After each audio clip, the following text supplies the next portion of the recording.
Hello class, my name is Audrey Lehman and I'm going to explain to you guys today what the debt ceiling is and what happens when we hit it and what the social and political consequences could be. So first, let's explain what the debt ceiling is. So the debt ceiling is the maximum amount of money that the U.S. government is legally allowed to borrow to pay for its obligations that already exist. These obligations include Social Security and Medicare benefits, military salaries, interest on national debt, tax refunds, and other government programs that Congress has previously authorized. What's important to understand is that raising the debt limit does not mean that the government is approving new spending. Instead, it just allows the Treasury to continue paying bills for the commitments that they've already made. If Congress doesn't raise the limit, the government could eventually be unable to meet the obligations and would default on its payments. Such a default, thankfully, has never occurred in U.S. history, and economists warn that it could create a severe financial crisis. Since 2001, the U.S. government has run an average annual deficit of nearly $1 trillion, meaning that it spends roughly $1 trillion more each year than it collects in taxes and other revenue. To cover this gap, the government must borrow money which is constrained by the debt ceiling. This borrowing ensures that the government can continue to fund programs, pay interest on its debt, and meet other legal obligations. Historically, Congress has always consistently acted to raise or adjust the debt limit under administrations of both parties, Democrat and Republican. What this means is that managing the debt ceiling has long been treated as a nonpartisan necessity rather than a political choice. So where did the debt ceiling come from and where has it come since then? So the debt ceiling was founded or first created in 1917, and Congress did this so that the Treasury could borrow money for World War I without needing approval for every single time. Before that, Congress had to approve each borrowing action. After World War II, the debt ceiling continued to rise to cover the cost of the war and post-war programs. By 1946, it reached $275 billion, and interestingly, it stayed at that level for about 8 years, which is the longest period it has ever remained unchanged. And you can see this in the graph that I have in my slides. Starting in 1945, it's just a straight line for a good amount of time. And then from 1960 onward, Congress has raised or modified the debt limit 78 times. And that includes under both Republican and Democrat administrations. And each time, like I said before, Congress has acted to avoid default. In the 2000s and 2010s, federal debt started growing much faster due to tax cuts, military spending, and economic crises like the Great Recession and COVID-19 pandemic. Over the last 2 decades, the U.S. debt has increased by roughly $25 trillion.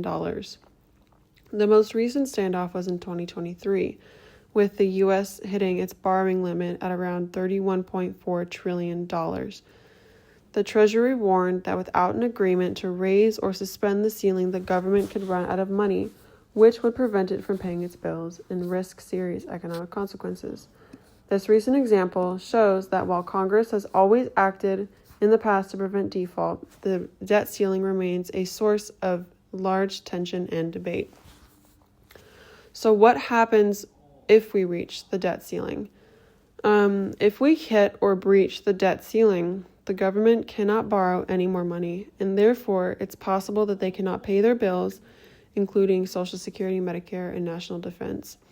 A default, not only can this be dangerous for our country, a default or even just reaching the ceiling could trigger a drop in the U.S. credit rating, which means higher interest rates for everyone, reduced consumer confidence, and a possible recession.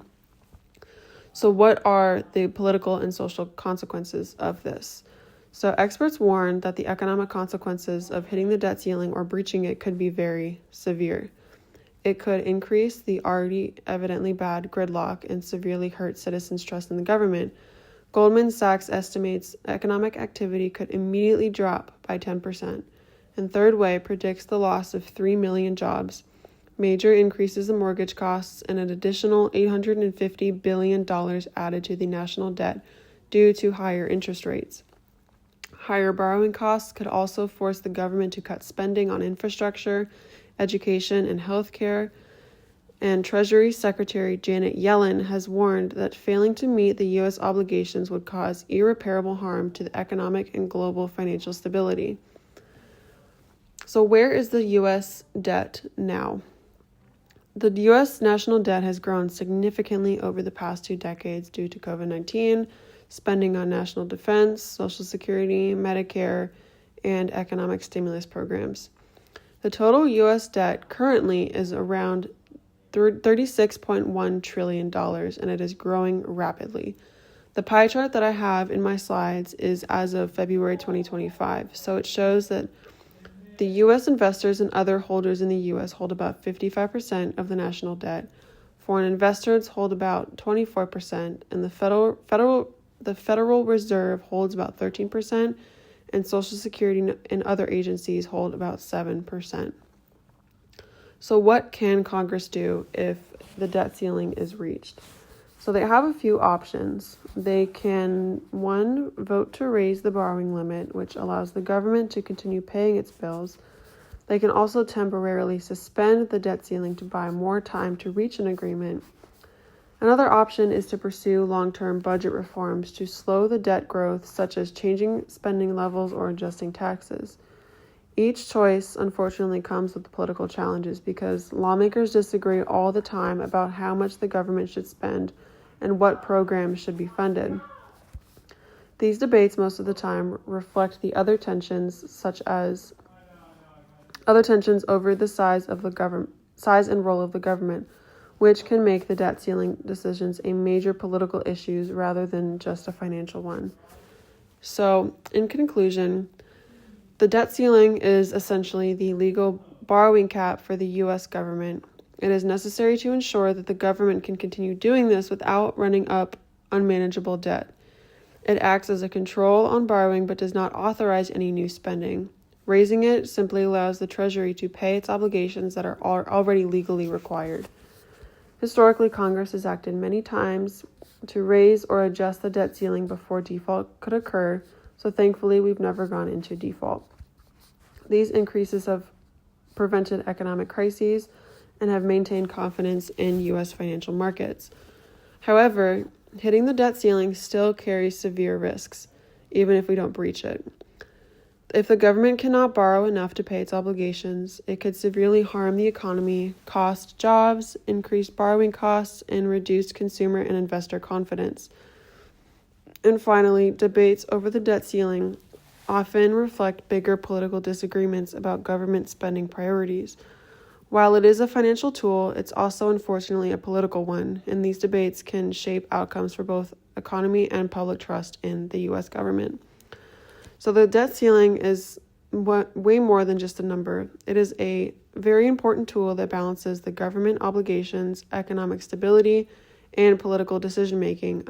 Understanding it helps us see why debates over it matter for everybody, not just policymakers.